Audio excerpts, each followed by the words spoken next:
no sé si tengo buen audio. Buenas noches, doctora, se escucha. Ya, muy bien, jóvenes. Muy buenas noches a todos. Yo creo que ya es 09 o un minuto más esperamos y empezamos, ¿no?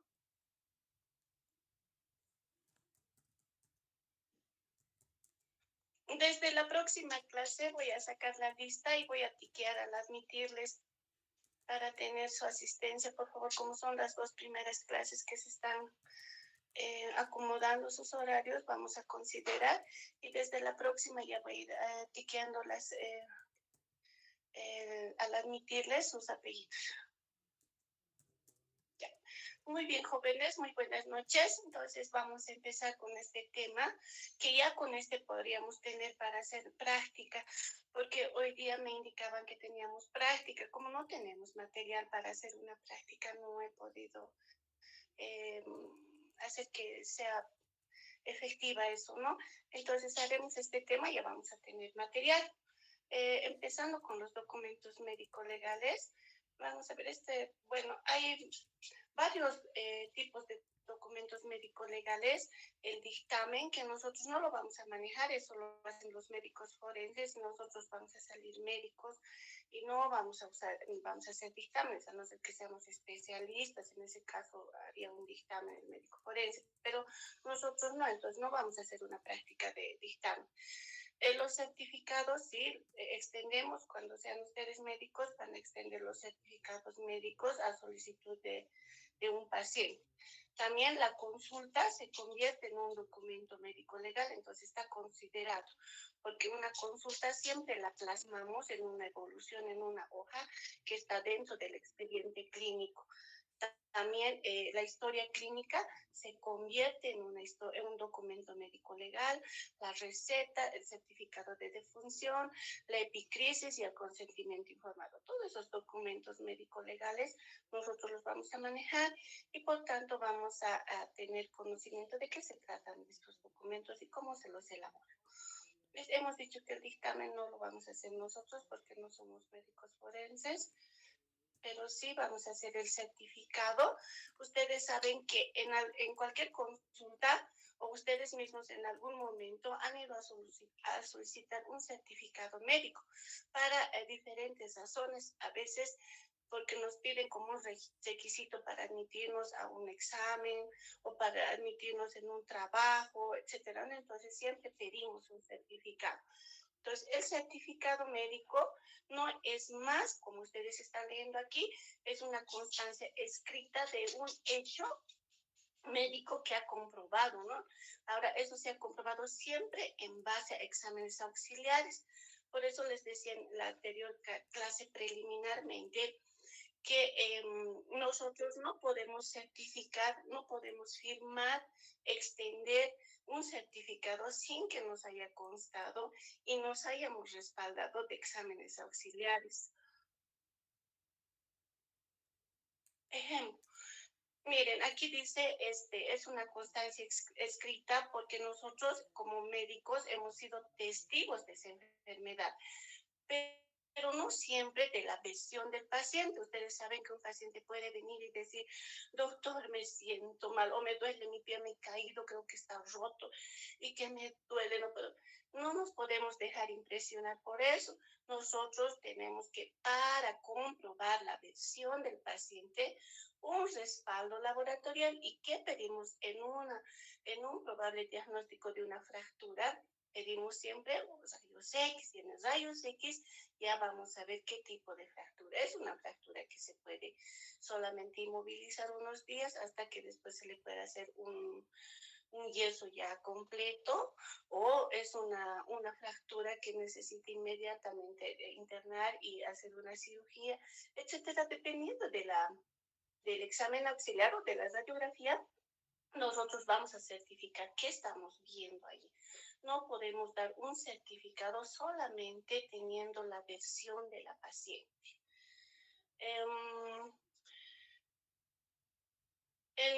En otro caso de certificado, por decir, cuando nos piden certificado, sobre todo los soldaditos que van a ir a una institución militar, donde van a requerir hacer esfuerzos amplios y que muchas veces hemos escuchado que un joven ha perdido la vida y haciendo ejercicios, ¿no?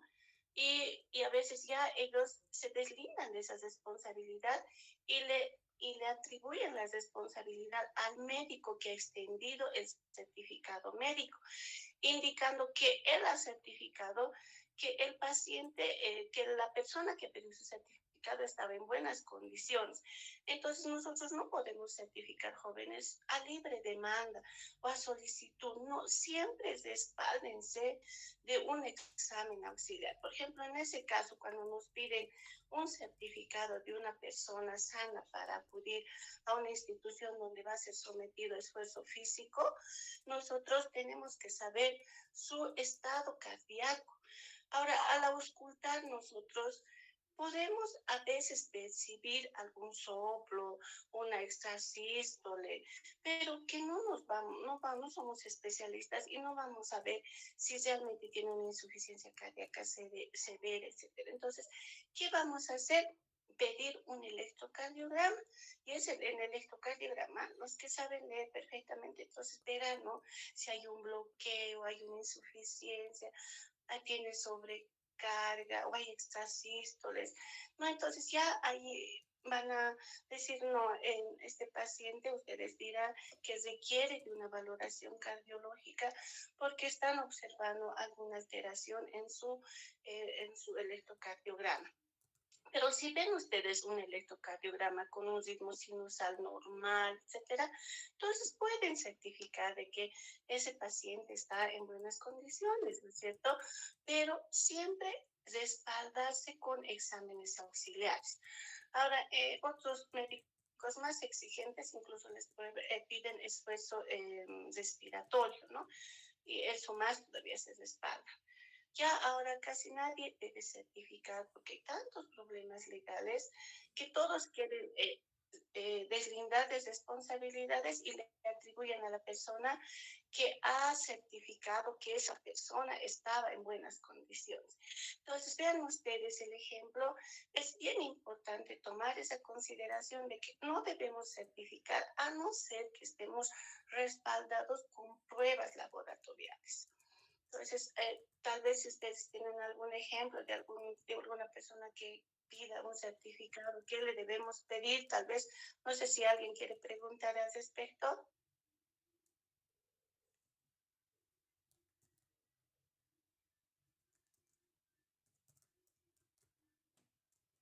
Bien, también otro ejemplo, ¿no? Que digan, es un paciente con una enfermedad incurable. Entonces, si son casos así, para decir y certificar en un certificado que esa paciente está cursando, entonces, ¿qué tienen que tener?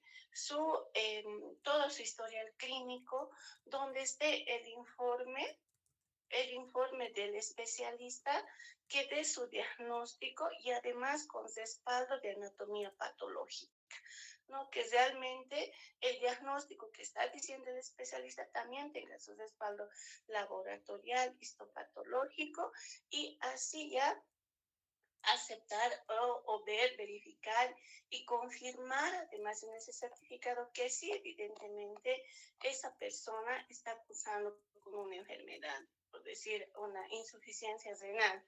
En una insuficiencia renal terminal o en hemodiálisis, y ahí tiene antecedentes de laboratoriales, ¿no? Donde su orina seguramente ya ni siquiera ya tiene orinas o sus orinas están con proteinurias súper elevadas, etcétera, etcétera, pero que ya les respalda muchos laboratorios indicando la insuficiencia renal. O de los diabéticos, ¿no? Los diabéticos igual tienen sus glicemias elevadas constantemente, ya sus tratamientos también para diabéticos, su laboratorio de hemoglobina glicosilada también. Entonces ya tienen ustedes todo su laboratorio, que es un paciente con una enfermedad crónica, pero que respalda siempre el laboratorio, ¿no? Entonces, el certificado siempre debe ser respaldado por exámenes auxiliares para que nosotros certifiquemos, y ustedes saben que el certificado médico es gratuito, ¿no? Entramos a la página del ministerio y buscamos certificado médico y allí tenemos que llenar todo el examen físico que le hacemos al paciente, qué exámenes auxiliares ha traído, los reportamos ahí y terminamos con su diagnóstico. Entonces, y extendemos ese certificado. Ese certificado es extensión gratuita, ya no se cobra. Antes se les hacía comprar el certificado y al margen todavía se le cobraba por llenar el certificado y ahora ya no. Es gratuita la extensión, se puede imprimir el certificado y llenar. Entonces es en forma gratuita. Este certificado que damos solamente tenemos que dar al que nos está solicitando porque está relevado a un secreto profesional y que solamente podemos dar el diagnóstico sobre todas las personas que tienen VIH positivos, ¿no ven? Muchas veces ellos también piden, solicitan con su examen laboratorial, solicitan, entonces solamente él tiene que saber de su diagnóstico. No se puede certificar a solicitud de otra persona, digamos, su jefe, una amiga o el esposo, ni a él, a solicitud de nadie. Solamente es bien personal el certificado médico. La consulta, les decía que igual es otro documento médico legal que igual se ha convertido en un documento médico legal, perdón la redundancia. Y ustedes dirán, pero la consulta es verbal, el paciente se sienta frente al médico como ustedes ven allí. Entonces, esto se ha convertido y se determina que sí es un documento médico legal, porque lo que le dice la paciente al médico queda plasmado en la hoja de evolución en el expediente clínico. Entonces, allí, en algún momento, por ejemplo, una paciente de violencia doméstica va donde el médico y le dice, doctora, vengo porque me duele mi brazo, mi espalda o mi cara está verde, ¿no? Entonces la doctora, como les he dicho, siempre es SOAPI, ¿no? En lo subjetivo. SOAPI es un memotécnico, entonces empezamos por la S, SOAPI, ¿no? Empezamos por la S. S es subjetivo. En lo subjetivo se anota lo que la paciente dice. Por decir, doctora, me duele mi cabeza, mis piernas, mi cuerpo, ¿no? Y entonces lo que ella está diciendo, allí se anota en lo subjetivo. Pacientes de fiebre, dolor a nivel de la cabeza, de los brazos, de los pies, de donde diga, ¿no? Lo objetivo, ese luego va a la O, ¿no ves? SOAPI, O ahora. La O es lo objetivo. Una vez que la paciente le cuenta a la doctora y le dice, esto me está sucediendo, me duele esto, me duele, y la doctora le dirá, ¿por qué? A veces, generalmente, la víctima de violencia doméstica dice, me he caído, ¿no? Pero tal vez ha venido solita, entonces le contará y le dirá, mi esposo, mi pareja me ha golpeado anoche o anteayer, no siempre vienen al día siguiente, o hace una semana, y me ha golpeado aquí, aquí, aquí, entonces le muestra, ¿no? Y la doctora en la parte subjetiva va a anotar tal cual la paciente dice, siempre anoten jóvenes tal cual diga la paciente, por eso es subjetivo lo que la paciente está diciendo. Entonces, paciente refiere que recibió o fue golpeada por su esposo. Y entre paréntesis ponen ustedes textual de la paciente, pueden poner entre paréntesis, para que allí se demuestre que está diciendo la paciente en esas palabras, en las palabras que ha dicho. Entonces, refiere a haber sido golpeada por su esposo hace 3 días, ¿no? Pueden poner incluso a horas que y todo, porque nunca olviden que esa paciente puede terminar en un proceso de divorcio, y el juez en algún momento va a pedir las evoluciones de esa consulta que ha venido la paciente, porque vienen a veces notificaciones al hospital indicando, nos ordenan, ni siquiera indicando, ordenando una copia de la consulta de tal fecha. Entonces, esa consulta donde ha ido la señora y se ha demostrado que estaba golpeada, porque se supone que el médico ha notado todo lo que la paciente le ha dicho y ha visto ha sido testigo de esas lesiones que ha presentado la víctima. Entonces, la doctora en la parte objetiva, en el O, ya van a notar ustedes, empiezan siempre en forma ordenada. Empiezan por la cabeza en el examen físico y van a revisar la cabeza, ¿no? Dice, tal vez, dice, me ha arrancado mis cabellos, me ha jalado de mis cabellos. Entonces ustedes, cabeza siempre vemos, ¿no? Y decimos si hay hundimiento, elevación, o hay arrancamiento de cabellos. Todas esas cosas nosotros vamos a notar lo que estamos viendo. Seguimos a la cara. En la cara tal vez encontramos equimosis periorbital o peribucal, porque generalmente allí van las contusiones o los puñetes, si ustedes quieren, porque todavía no hemos llevado que es una contusión, entonces los puñetes, ¿no? Puede ser allí.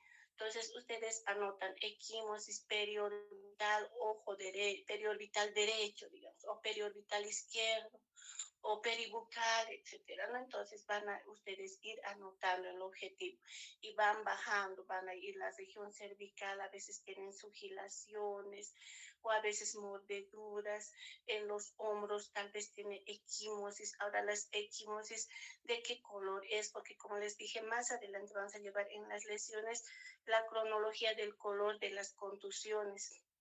De acuerdo al color nos podemos dar cuenta y ver la veracidad de lo que la paciente nos está diciendo, porque por ahí nos dice que ha sido golpeada hace 3 días, entonces un moretón que conocemos va a estar color violáceo, entonces es casi entre el tercer y cuarto día se torna ese color, entonces coincide la versión de la víctima que es hace 3 días. Entonces, eso vamos a ir anotando, equimosis de color de tinte violáceo en tercio superior, de cara externa, de brazo derecho, digamos, o también en los muslos, a veces les patean. Entonces, todas esas lesiones en la parte objetiva vamos a ir escribiendo. La parte cardíaca, tal vez está taquicárdica o no, tal vez no ha influido nada. Entonces, en la parte cardiológica va a estar bien, pero sí en la parte de la física vamos a encontrar lesiones, ¿no? Pues esas situaciones tenemos que describirlas muy bien en la consulta, en la parte objetiva. Y en SOAPI, ¿no? Entonces, A sería antecedentes. Ahí pueden anotar en antecedentes que fue agredida por su pareja en fecha tantos, a referencia de la víctima o a versión textual de la víctima, pueden poner el antecedente. Y SOAPI, la P, sería los planes. Ustedes en plan, en esta persona víctima de violencia física, van a necesitar algún laboratorio, tal vez, si tal vez tuvieron una infección, están sospechando de una infección urinaria, puede ser, pero o de una fractura, de una fisura por ahí, le ha golpeado en la nariz y ustedes creen que hay fisura o fractura del tabique porque ha sangrado la nariz, pueden poner en plan rayos X de huesos propios de la nariz y le extienden la orden. Si ella se hace la radiografía bien, y si bien, ¿no?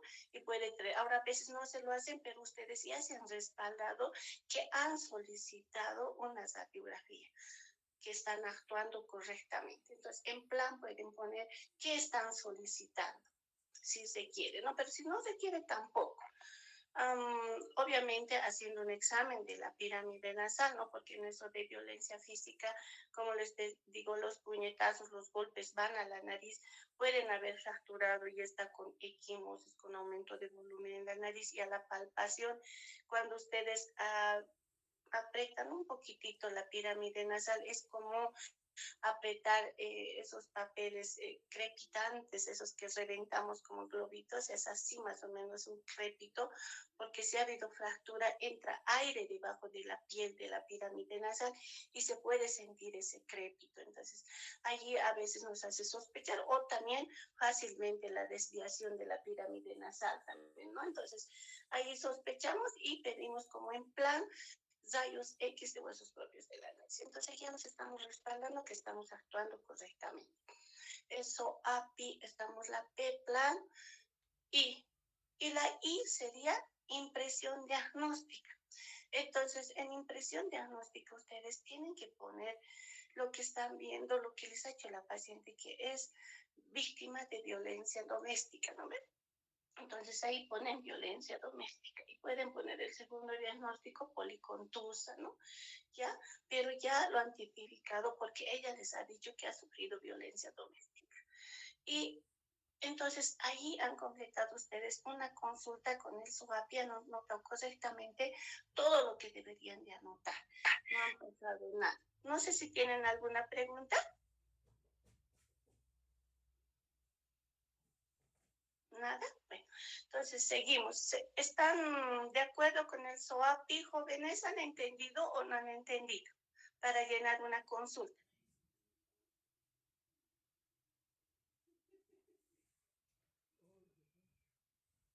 Sí, doctora. Muy bien, ese SOAPI no se olviden, jóvenes. Y en base a ese memo técnico SOAPI, ese es subjetivo. Perdón, ese es subjetivo, claro, lo que dice la paciente, o objetivo, todo lo que ustedes ven en la paciente, hacen el examen físico desde la cabeza a los pies y van anotando. A, antecedentes, ¿por qué ha sucedido? ¿Por qué tiene esas situaciones, ¿no? Lo que se está refiriendo al antecedentes, que ha sido golpeada por su pareja. B, SOAPI, B, plan, ¿no? ¿Qué cosa van a pedir? Y es impresión diagnóstica. Entonces, siempre guíense en ese memo técnico y van a llenar la consulta. Y así ustedes ya tienen respaldada su buena evolución en su consulta, así que venga la paciente o pidan por orden fiscal dentro de 1 año, 2 años o a los meses, eso ya está plasmado, anotado, y así ustedes ven, ya está, venir por esto, y han pedido esto, entonces fácilmente ustedes recuerdan y además va a ir esa muy buena evolución a un juzgado. Entonces el fiscal igual ahí van a esos certificados, 2 creo que los homologan en el Instituto de Investigaciones Forenses o en el juzgado, lo hacen homologar y listo, con eso ellos pueden proceder a su proceso de divorcio, etc., ¿no? Entonces, pero es bien importante que nosotros, nuestro actuar médico sea respaldado y sea de acuerdo a lo que una persona va a necesitar. Y no seamos personas irresponsables y hagamos una consulta como nos tengan ganas, ustedes disculpen ese término, y sin ningún lineamiento, ¿no? Entonces siempre tenemos que tener, hay normas para que llenemos toda consulta, por eso hay muchos problemas legales, incluso que van a consultorios donde ha ocurrido cualquier cosa y no hay su evolución de la paciente. Entonces allí va a favor del denunciante. Ahí la persona que está siendo demandada o a la que se está pidiendo va a ir todo en contra porque no tiene aparte ni su consulta anotada. O si lo tiene, no se entiende nada o no hay nada escrito, ¿no? Entonces no puede ser, jóvenes, como nosotros somos médicos, sabemos que una evolución, una consulta es un documento médico legal y como tal tenemos que actuar y llenar correctamente con muchas responsabilidades a consulta. Bien. Otro documento médico legal es la historia clínica. Y la historia clínica no es más que el relato escrito de lo que sucede, o todo lo que está pasando en la permanencia en un hospital de un paciente. Y por eso nosotros igual debemos saber llenar correctamente una historia clínica, que lo vamos a ir llenando. Ahí tienen ustedes el concepto de lo que es historia clínica. Y vamos, más allá vamos a ver lo que nos dice la norma técnica, cómo debemos llenar una historia clínica dentro de la parte legal.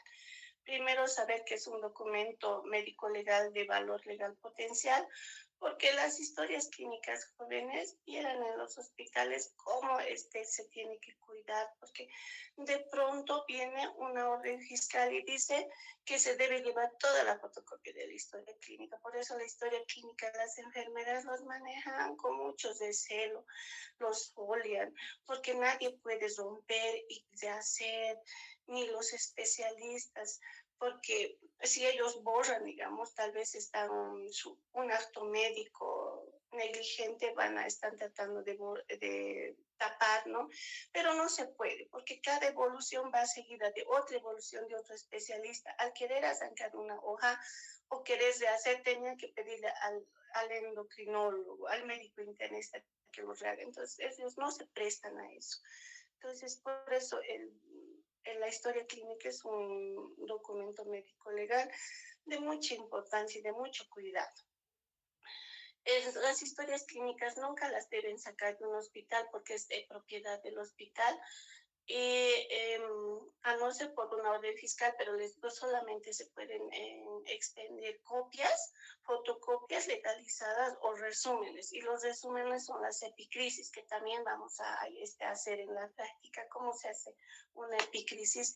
Que ustedes al entrar al internado, ese día mismo les van a botar 5 historias, 10 historias. Haga la epicrisis, les van a decir. No es más que un resumen, pero también hay que saber hacerlo con responsabilidad, que lo vamos a hacer también en la práctica. Ahí dice que la historia clínica le pertenece exclusivamente al paciente, pero esto no sé si no lo lean los directores de los hospitales, no les quieren prestar a los pacientes, no sé por qué tienen tantos deseos de no prestarles, porque la norma técnica dice que le pertenece también al paciente.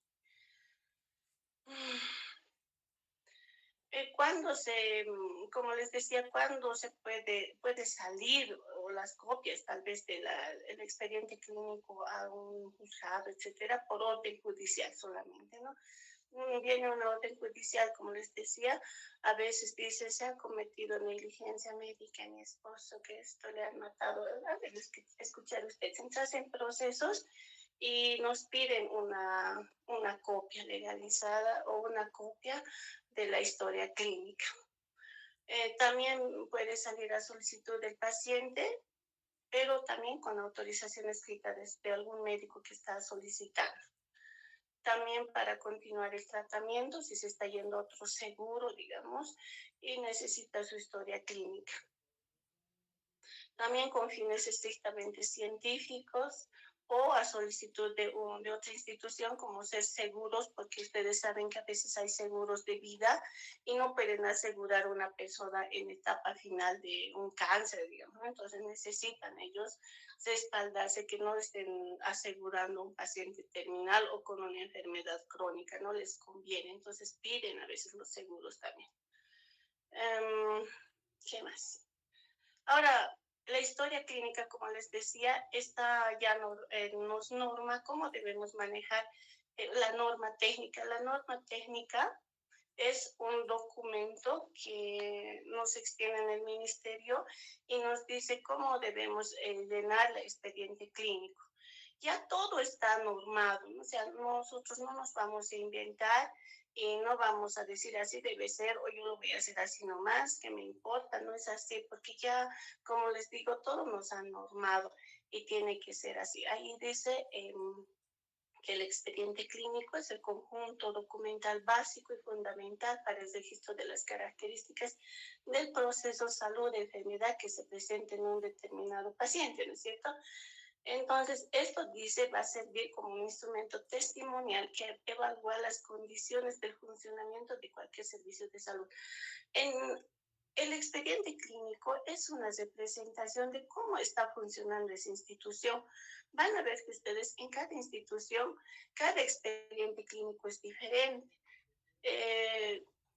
Tienen tapas metálicas, dependiendo, o tienen tapas de cartón, pero cada expediente clínico debe estar bien identificado. Desde la tapa ya tiene normado qué cosas se debe llenar, su nombre, su dirección, su matrícula, su carnet de identidad, de dónde es, etcétera, ¿no? Entonces, ¿dónde está ahora? Esto es ahí está. Entonces, viene el ministerio a veces evaluar cómo estamos manejando el expediente clínico, cómo llenamos, si digamos está bien, ¿cómo les puedo decir? Bien organizado. Tiene el expediente clínico o la historia clínica. En cualquier institución tienen a veces 3 partes. La primera parte es de las evoluciones de consulta externa. La segunda parte es donde ponen todos sus laboratorios. Y ahí dice laboratorios. Y la tercera parte a veces es la parte de sus internaciones. O en otras instituciones aparte manejan solamente carpetas de internaciones, carpetas de consulta externa, manejan en forma diferente. Por eso dice la norma técnica, el expediente clínico es la expresión del manejo en una institución hospitalaria, ¿no? Entonces, vean ustedes, hasta eso nos vienen a evaluar cómo estamos manejando el expediente clínico. Ese expediente clínico, ahí dice su manejo, nos dice que debe ser escrupuloso, porque en él se encuentran todos los datos que nos permite encarar de la mejor manera el estado de salud de enfermedad del paciente y su respectivo tratamiento. ¿Por qué escrupuloso? A ver. Bueno, primero, aquí está lo que les estaba diciendo, que el expediente clínico tiene sus partes asistencial, administrativa. La parte administrativa es lo que es la tapa, donde se llenan sus datos, lo que les decía. Eso nosotros no manejamos como médicos. Lo que nosotros manejamos la parte asistencial. La parte asistencial, dice, incluye todos los documentos referidos al proceso de salud de enfermedad, lo que les decía igual, están divididos a veces solo en laboratorios, hospitalizaciones y la parte de consulta externa. Ningún expediente clínico ustedes van a encontrar todo mezclado, ¿no? Siempre está bien organizado por partes. No vamos a tocar la parte administrativa. En la parte hospitalaria, tiene que tener, dice, su gráfica de registros de signos vitales. Siempre en una evolución o para una consulta que les pase una hoja la licenciada o la auxiliar, siempre ellos primero registran los signos vitales, porque en función a eso ustedes van a ver si ese paciente les está dando un paciente estable, inestable, por decir un paciente con signos vitales estables, su presión arterial normal, su temperatura, su saturación, todo está normal. Entonces, ya más tranquilos se acercan a la paciente y van a revisar. Pero si ustedes van a ver un paciente con signos vitales o muy bajos o muy altos, entonces ustedes dicen es un paciente inestable, un paciente que está con signos vitales inestables, ¿no? Entonces ya están pensando qué estará pasando un paciente hipertenso, tal vez, ¿no? Su presión está en 200 tantos, 130, digamos. Ustedes dicen es con una crisis hipertensiva, entonces ya están ustedes pensando, ahora, ¿qué voy a hacer? ¿Cómo voy a actuar? ¿No? Entonces, vean ustedes, el registro de los signos vitales es muy importante. Eso es lo primero que tiene que tener en una gráfica o anotado para una consulta también. Entonces, eso cuando vienen a una evaluación del manejo del expediente clínico se fijan eso primero todos los evaluadores, ¿no? Si cada paciente que ha sido evaluado, ha sido internado, está con sus registros de signos vitales, porque no puede ser que un paciente haya sido atendido sin que haya estado registrados sus signos vitales. Además, dice, ¿no? Aquí tiene su balance hidroelectrolítico. Eso se refiere cuando hay pacientes que están internados, tienen que tener siempre, les van a pedir incluso a ustedes si han hecho el balance hidroelectrolítico, la cuantificación de orina. Bueno, eso hacen las enfermeras, ¿no? Entonces, pero eso tiene que estar anotado, porque eso bien se evalúa. Control de sondas y todo eso, ¿no? Bien. Entonces, nosotros, ¿cómo empezamos una historia clínica al elaborar? Empezamos siempre señalando los datos generales del paciente y sus antecedentes personales, ¿no? En los datos generales, ¿qué ponemos? Edad, de dónde es, ¿no es cierto? Todos esos datos generales. Y los antecedentes personales, pues, familiares, los no patológicos y los patológicos. A ver, siempre, bueno, en los antecedentes generales es fácil de llenar, pero en los patológicos van a poner siempre los patológicos quirúrgicos y los patológicos médicos. Por ejemplo, en los antecedentes patológicos quirúrgicos, ¿qué le preguntan ustedes? Señora, siempre anotamos, ¿no? Antecedentes personales patológicos, 2 puntos. Ponemos quirúrgicos. Quirúrgicos le preguntan, señora, ¿usted tiene algunas cirugías? Diga la señora, sí, me han operado de mi apéndice a mis 14 años. Entonces ustedes anotan apendicectomizada a los 13 años. Otra cirugía, señora, sí, también tengo cesáreas, cesáreas. Entonces, ¿cuántas? El número de 2. Entonces, esos son los antecedentes personales patológicos quirúrgicos. En los antecedentes personales patológicos médicos, ustedes anotarán qué tratamiento sigue. Por decir, esa señora dice, sí, señora, ¿usted toma algún medicamento? Sí, tomo el losartán. Entonces, claramente ha sido diagnosticada de hipertensión. Entonces, en los antecedentes personales patológicos médicos, ponemos diagnosticada de hipertensión arterial y recibe losartán. Señora, ¿cuántos recibe? ¿Cuántas tabletas? 1 o 2 veces al día. Tomo 2 veces al día, dicen otros. Entonces, ¿de cuánto? De 50 miligramos. 50 miligramos vía oral cada 12 horas. Entonces, ustedes están anotando correctamente antecedentes personales patológicos médicos, sería la diagnosticada de hipertensión, diagnosticada de diabetes mellitus, otras son hipertiroideas, hipotiroideas, o fiebre reumática, recibe benzatínica, o tiene artritis reumatoidea y recibe metotrexate, esto. Entonces ustedes van anotando, pero preguntan y anotan. Para eso es la historia clínica que deben llenarla correctamente.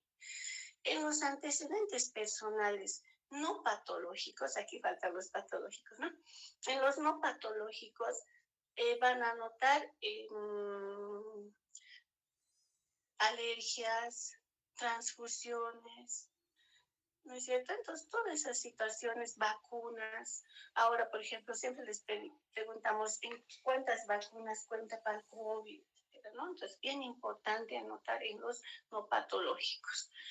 En los ginecostéticos, siempre si se trata de una persona, mujer en edad fértil, tienen que anotar sus antecedentes de gestas, paras, abortos, fecha última menstruación, ¿no? Porque cuidado, una persona con un probable embarazo, con retraso menstrual, está entrando a una cirugía. Entonces, para eso es la historia clínica, para que ustedes ya tomen todas esas precauciones al preguntar y ayudan incluso al especialista, porque el especialista a veces por su apuro ahí se ha olvidado, ¿no? Preguntar eso.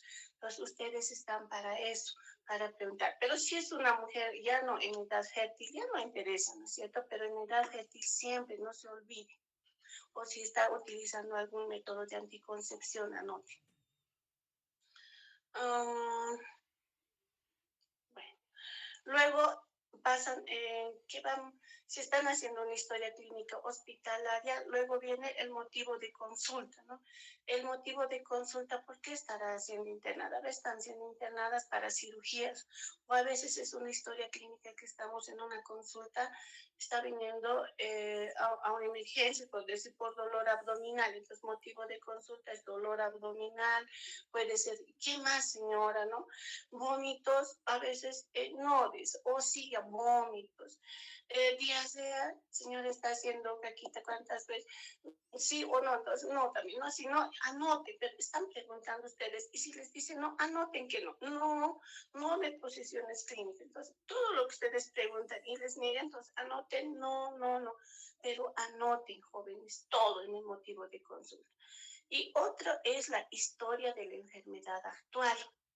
En la historia de la enfermedad actual, allí ya ustedes hacen el relato breve de cómo ha empezado su patología, cuál ha sido la evolución y en qué momento ha llegado a la consulta. No sé si ustedes tienen algún ejemplo para que podamos hacer. A ver, ejemplo en la historia de la enfermedad actual. A ver qué puede ser. A ver, hablaremos capaz de una apendicitis siempre, ¿no? Ejemplo, por decir, historia de la enfermedad, cuadro, pueden poner el cuadro caracterizado por dolor abdominal, de evolución, puede ser desde las horas de las noches, a veces vienen desde anoche, me duele, ¿no? Entonces, de evolución de más de 12 horas o de más de un día, de 2 días de evolución, también puede ser, ¿no? Hemos visto evolución, que hemos puesto cuadro caracterizado por dolor abdominal de más de 12 horas de evolución. Acompañada o concomitante concomitante a alza térmica, vómitos. Entonces ustedes verán qué más tiene, porque la paciente siempre les dice todo lo que le está sucediendo. Entonces nada más es anotar, relatar lo que la paciente está diciendo en la historia de la enfermedad. Es bien importante, jóvenes, que ustedes pregunten desde cuándo, cómo, qué más tiene, porque un dolor abdominal y que diga que no, señora, ¿y ha tenido fiebre? No. ¿Tiene ganas de vomitar? No. Entonces hay puntos, hay una escala, no me acuerdo ahorita qué escala es, para ver tiqueando, ¿no? Si tiene ya perdido el apetito, el dolor abdominal es muy intenso, acompañado de vómitos, entonces ya van en la escala, va aumentando en puntaje, les da más datos para pensar en una apendicitis aguda. Pero si no ha perdido el apetito, no hay fiebre, no hay estado nauseoso, entonces puede ser no nada más un cólico por gases, por una transgresión alimenticia.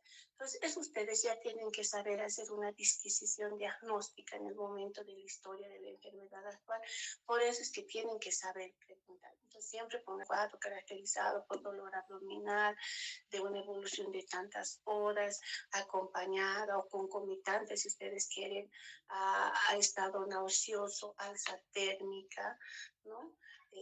Y pueden poner además el antecedente que hayas recibido antiespasmódicos de parte de la familia o se automedicó con dos o una tableta. Entonces, todas esas cosas tienen que anotar ustedes en la historia de la enfermedad actual y ahora todo lo que ha sucedido eso al servicio donde decidimos su internación tras siempre, ¿por qué no? Porque seguramente tras haberle hecho exámenes laboratoriales, ecográficos, que respaldan nuestra impresión diagnóstica. Entonces, siempre tenemos que hacer un relato en la historia de la enfermedad actual. Una vez que hemos hecho el relato de la enfermedad actual, ya están ustedes pensando en el diagnóstico. Y luego ya vamos yendo al examen físico, ¿no? Desde cabeza.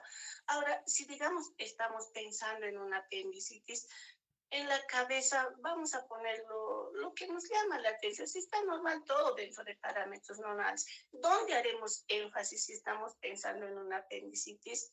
Generalmente ya en el abdomen, ¿no? Porque en el abdomen ahí está. Entonces, del abdomen haremos desde la parte externa de al, a la a la inspección, porque siempre tenemos que hacer, ¿no? De inspección, palpación, auscultación, ¿no es cierto? Entonces, vamos a ver cómo está ese abdomen, si está abombado, está distendido, está plano, excavado. Pues todo es, primero, la primera impresión tienen que anotar el abdomen. Y luego ya a la auscultación, porque siempre en el abdomen no tenemos que palpar y luego después hacer la auscultación, porque al palpar ya ustedes estimulan los ruidos y ya no sirve. Entonces siempre primero la auscultación y escuchar si hay ruidos, están hipoactivos, están hiperactivos o están abolidos, no hay. Escuchen, jóvenes, es fácil. A veces uno tiene miedo, no, jóvenes, agarren el fonendoscopio y escuchen primero su barriguita, que ustedes, como ya van a ir internado al año, todas estas noches agarren su fonendoscopio y pónganse la básica, cómo habían sido los ruidos normales, y cómo es de su corazón, cómo es de sus pulmones. Entonces, con ese ejemplo, ustedes, cuando vayan a la paciente, ustedes van a escuchar y van a ver que no se escucha como el de ustedes. o está muy bajito, o está muy fuerte, o no hay. Entonces, eso les va a hacer, y jóvenes, háganse sus fonendos y pónganse en la vasija, pónganse en el corazón y escuchen lo normal todo el tiempo, todas las noches, aunque sea, y eso les va a ayudar. Entonces, ¿qué van a hacer cuando estén allí en la consulta con el paciente? Le van a escuchar y pues cuando es apendicitis, prácticamente generalmente el paciente viene ya cuando ha tomado sus medicamentos, sus mates, todo, ya ni siquiera hay ruidos. Entonces, te escucha apenas, apenas se mueve y a ver, entonces ya buscamos el dolor, ¿no? Con nuestra mano, una palpación profunda, recorremos como les han enseñado. Entonces vamos cosiendo donde le duele la señora, aquí, aquí, aquí, vamos rotando, llegamos a la posibilidad acá derecha, y si allí a la descompresión le duele mucho, entonces ya vamos sospechando, ¿no? Y le daremos las otras pruebas de hacerle saltar cojito, de todas las técnicas que nos han enseñado las pruebas pueden hacerle, y luego ya les van a dar más datos, ¿no? Y peor si dice la paciente está con estado nauseoso o ya está vomitando, y eso es un mal signo, ¿no? Cuando ya empiezan a vomitar con dolor de estómago, ya con alza técnica, es un mal pronóstico, ¿no? Y es una peritonitis malditas, pero si a veces vienen empezando, quiero vomitar, que mientras tanto todavía podemos, estamos a tiempo. Ya en eso ya estamos pensando que vamos a pedir que laboratorios. Entonces, ven ustedes como ya la palpación, y hemos dicho inspección, palpación, auscultación, ¿no? Y luego, bueno, ya estamos sospechando qué es. Entonces, eso vamos a anotar en el expediente clínico. Miren ustedes cómo nos hemos hecho énfasis en el estómago, porque de lo que ella nos ha, en la historia de la enfermedad, hemos relatado de lo que le está doliendo el estómago. Estamos pensando en una apendicitis, hemos hecho énfasis en la restricción del abdomen, y ahora los laboratorios también tienen que coincidir con eso. ¿Qué pediré si estoy pensando en una apendicitis? Básicamente pediré un laboratorio, ¿no ven? Para ver un hemograma, cómo están sus leucocitos. Ustedes saben que los leucocitos son nuestros soldaditos que salen a la defensa cuando hay una infección. Normalmente es de 5 a 10 mil. Entonces, si esta paciente con dolor abdominal está con 11,200, 12, ¿sí? Uy, dicen esto, aquí hay una infección, ¿no? Pero si está con dolor abdominal y está con 8, 7, entonces podemos todavía más tranquilo, no es un cólico tal vez, ¿no? Porque el laboratorio está nomás dentro de parámetros, hay que esperar evolución todavía. Entonces, ya tal vez es otra, pues salmonelosis, tal vez una gastroenteritis, una infección urinaria, y no hemos hecho muy buena anamnesis y no estamos enfocando en apéndice nomás. Entonces, podemos volver a hacer las de anamnesis y decir, a ver, señora, ¿cómo le duele? Tal vez sí me duele, o tal vez está en su ciclo menstrual y está ovulando, ¿no? Y el dolor es a ese lado justamente, y todo nos arruina, ¿no vean? Entonces, volvemos a hacer las anamnesis y preguntamos, señora, ¿si aquí le doy? Sí, me duele, con un analgésico cede y listo. Entonces, ven ustedes, bien importante hacer un buen anamnesis, un examen físico. ¿Ya? Pero aquí, digamos, estamos pensando en una apendicitis, y estamos pensando en pedir un hemograma también, ¿no? En el hemograma vamos a buscar si hay leucocitosis. Y luego, ¿qué más pide los protocolos de apendicitis aguda? Porque cualquier patología que nosotros estemos pensando, también tenemos protocolos de atención. ¿Qué nos dicen los protocolos? Si estás pensando en apendicitis aguda, tienes que pedir hemograma, ecografía, rayos X, la ecografía y un examen de orina. Entonces, ya hemos pedido el hemograma, luego pedimos rayos X, y en rayos X nos enseñaban, pero ahora dicen que ya no tiene mucho valor, que ya no nos sirve, dicen, ¿no? Pero antes nos decían que a la radiografía nosotros veíamos el borramiento del psoas, veíamos los niveles, se puede ver, porque muchas veces he visto en posibilidad acá derecha, cuando es una apendicitis ya muy avanzada, ya se ven los niveles hidroaéreos ahí, unos niveles, y ahí fácilmente inmediatamente dices, ya, esto sí es una apendicitis. Y te respaldas pidiendo una ecografía más, y la ecografía sí y ya te confirma y te dice el líquido libre en cavidad abdominal. Listo, ya con eso ya tienes tu laboratorio, leucocitosis, tienes tu radiografía con niveles. O también a veces no se ve, jóvenes, no se ve cosa blanca nomás y decimos, ay, parece normal, y nos hacemos también podemos hacer escapar un paciente y nos van a culpar de negligencia médica, mandar, no es un dolor abdominal, tome calmantitos y vaya a ser. Entonces, pero porque no hemos sido responsables, no hemos cumplido con protocolo de atención para apendicitis, porque dice el protocolo que debemos pedir, les decía, laboratorios, rayos X y ecografía. En la ecografía, allí ya nos va a reportar, como les digo, nos va a confirmar si hay líquido libre abdominal. Ahí listo, ya con eso es confirmando la apendicitis, ya pasamos para cirugía. O ustedes le dan una referencia a cirugía, ¿no? Entonces, porque han seguido el protocolo de atención para una apendicitis. Entonces, eso nos dice el expediente clínico, que nosotros tenemos que establecer el diagnóstico presuntivo, primero pensando, ¿no? Un abdomen doloroso, probable apendicitis, ponemos. Eso es el presuntivo. Y diagnósticos diferenciales. Pueden poner ustedes un quiste de ovario torcido, infección urinaria, cólico renal. Entonces, esos diagnósticos diferenciales los vamos a ir descartando. No había sido cólico renal porque el examen de orina estaba limpio, no había hematuria. Listo, ya hemos descartado. No era un ovario torcido porque, puedo decir, la paciente es muy mayor, ya nada que ver, o no había antecedentes también, o el dolor no cede a un analgésico, ¿no? O el ecografía ya nos ha dado líquido libre. Bueno, en eso también a veces está cuando hay quiste de ovario no torcido, ¿no? Si a veces revientan también algunos quistes, ¿no? Entonces, vamos descartando esos diagnósticos diferenciales, pero los pueden poner ustedes para que vean que el doctor, ustedes están haciendo una historia clínica con bastante responsabilidad, que no son genios para dar un diagnóstico a la historia clínica directamente, sino solamente pensando, ¿no? Y luego, ya cuando tengan ustedes los exámenes laboratoriales, decídense del examen definitivo. Ya teniendo la ecografía en laboratorio, dicen, sí, realmente se había tratado de una apendicitis aguda.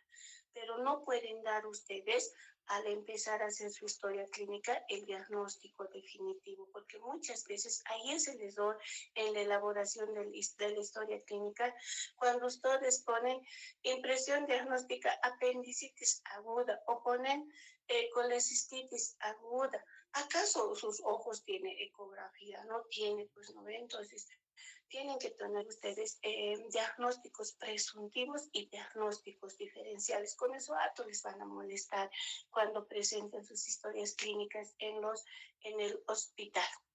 ¿Estoy todavía a tiempo, jóvenes, o me he pasado, creo?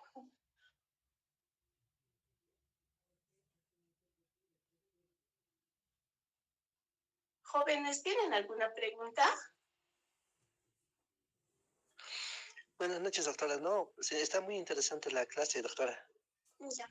Entonces, vean ustedes, miren, aquí está cómo van a llenar su expediente clínico, datos generales, ahí está el número del expediente, el nombre, la fecha y lugar de nacimiento del paciente es bien importante, su domicilio, número de matrícula de su historia clínica, el nombre de la institución, la edad y sexo. Eso nos dice la norma técnica que debemos llenar. En los aspectos técnicos médicos, en la anamnesis, lo que les decía, ¿no ve? En la anamnesis, ¿qué entra? Antecedentes personales no patológicos. Ya les dijimos, no patológicos, ponen sus hábitos tabáquicos, si recibió transfusiones, vacunas, alergias. En los personales patológicos les dije que dividan allí en patológicos quirúrgicos y patológicos médicos. En los quirúrgicos les dije que pusieran los antecedentes, qué operaciones ha tenido, si apéndice, vesícula, colecistectomizada, apendicectomizada, safenectomizada de las venas, ¿no? O sea, todas las y en los personales patológicos clínicos o médicos clínicos generalmente se pone qué enfermedades ha sido diagnosticada de hipertensa, diabetes, o tal vez no tiene antecedentes personales patológicos clínicos, también puede no tener, ¿no?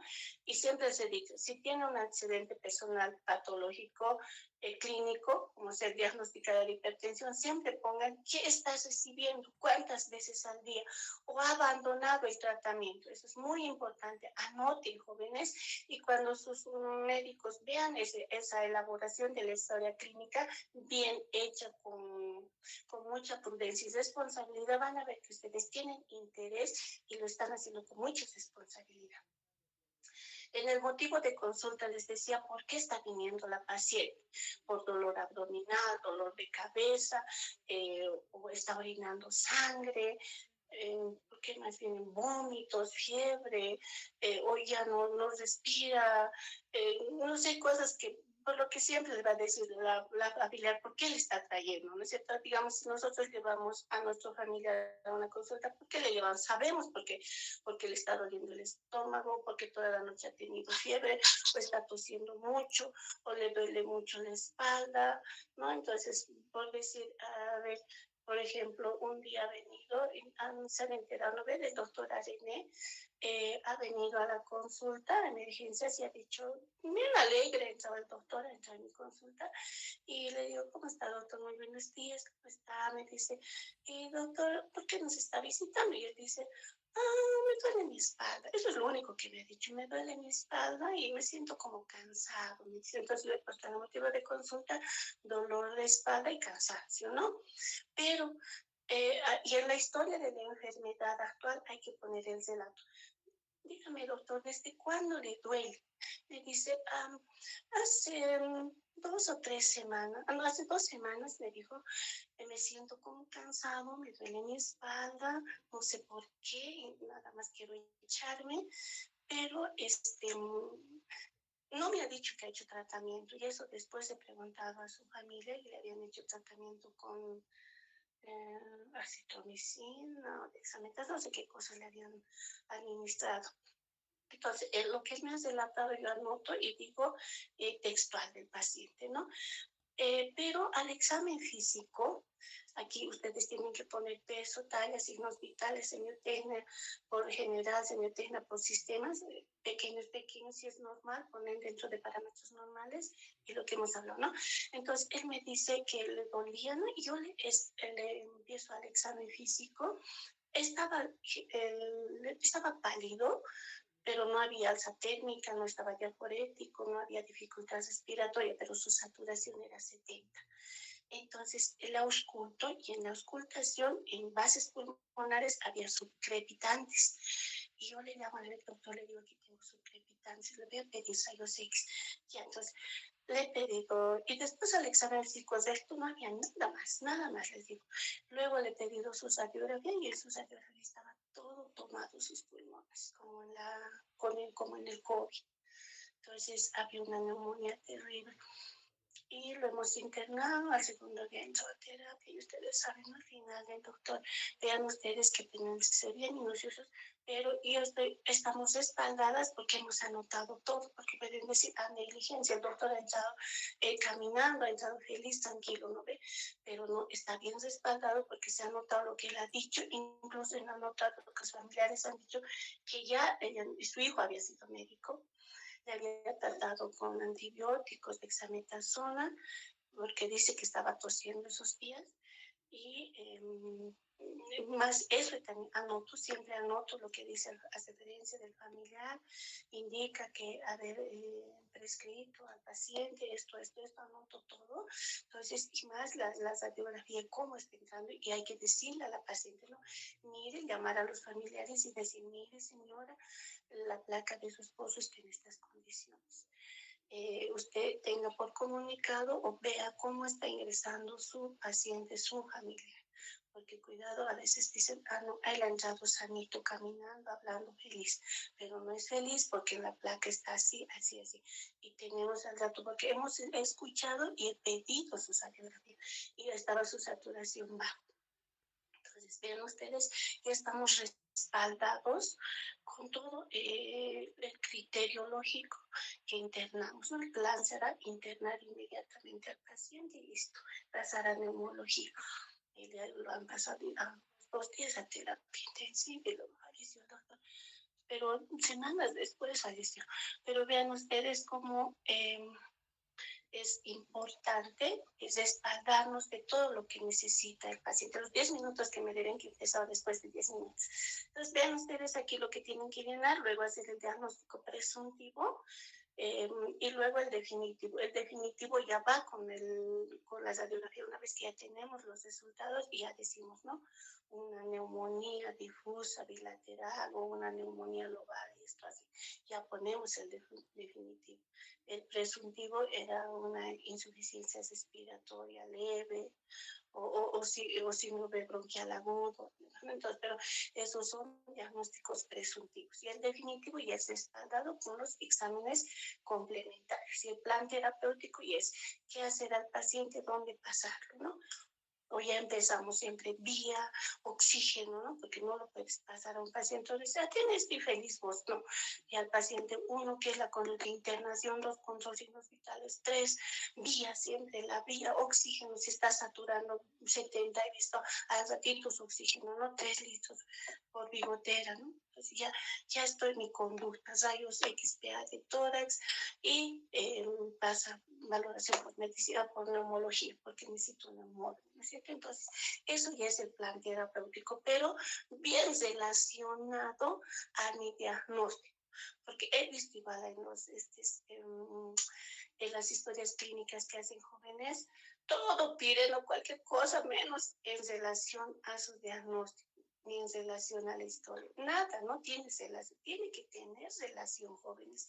¿Qué están diagnosticando? ¿Qué tienen que pedir? Por ejemplo, a ese paciente, ¿no? ¿Para qué le voy a pedir una ecografía? No tiene sentido, ¿no es cierto?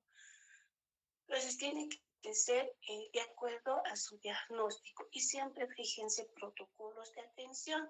Como les decía, en una apendicitis, en esos protocolos de atención de todas las cajas y de los seguros ahora hay apendicitis agudo o abdomen agudo, ¿sabe? Generalmente, entonces ahí dice el diagnóstico, qué laboratorios pedir y qué plan hacer, ¿no? Qué cosas tienen que hacer de ingreso al momento. Entonces ahí está el chanchullo. Esos son protocolos. Por eso cuando hay un problema de negligencia médica, eso es lo primero que se fijan los auditores médicos. Ah, pero si doctor, usted no ha hecho esto, no ha pedido el laboratorio, no ha pedido esto, no ha pedido esto, entonces de hecho va a perder el médico, ¿no? Pero si ha pedido, tiene esto, tiene... Entonces, la verdad ya eso escapa ya de las manos, ¿no? Cuando sucede algo imprevisto. Bueno, jóvenes, ahí nos quedaremos en lo que es la historia, en documentos médico-legales. Y a la otra vamos a llevar seguramente la receta o ya vamos a hacer, si hay una clase práctica, podemos ir a hacer también ahí la receta. Y la historia clínica, jóvenes, pueden estar elaborando cada uno de ustedes una historia clínica y cuando hagamos la receta, me lo traigan y vamos a revisar y vamos a ver dónde están fallando. Jóvenes, ¿tienen alguna pregunta?